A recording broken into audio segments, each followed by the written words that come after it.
১৯ বছর পর বাবার কবরের পাশে ছেলে তারেক রহমান।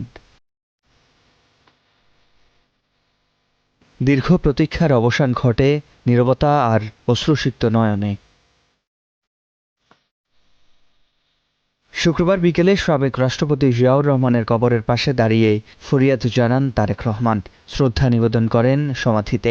এ সময় ভারপ্রাপ্ত চেয়ারম্যানের সঙ্গে ছিলেন দলের মহাসচিব সহ জ্যেষ্ঠ নেতারা।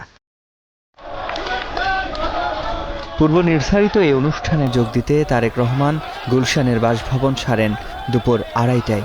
গুলশান থেকে কিছুটা গতি নিয়েই চলছিল বহর, কিন্তু বিজয় সরণি পৌঁছাতেই পাল্টে যায় চিত্র।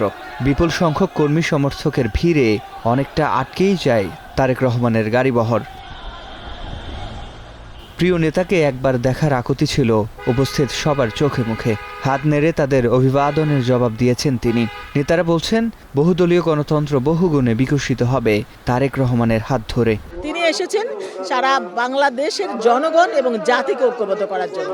আমরা এর মধ্যে জাতীয়তাবাদী দল তো আছি। কালকে গিয়েছিলাম, দেখা হয়নি, কিন্তু আমরা সিরাজগঞ্জ সুল্লাবারে থেকে এসেছি শুধু এক নজর তাকে দেখার জন্য। আমরা বিশ্বাস করি যে তারেক রহমানের এই প্রত্যাবর্তন বাংলাদেশের রাজনৈতিক ইতিহাসে একটা পরিবর্তন নিয়ে আসলো, একটা ইতিবাচক পরিবর্তন নিয়ে আসলো। মানুষের ভিড় ঠেলে শেরেবাংলা নগর পর্যন্ত আসতে সময় পেরিয়ে যায় ২ ঘন্টারও বেশি। এদিনও নেতাকর্মীদের ঢল নেমেছিল জিয়া উদ্যানের আশপাশের এলাকায়। সিফাত শাহরিয়ার, স্টার নিউজ, ঢাকা।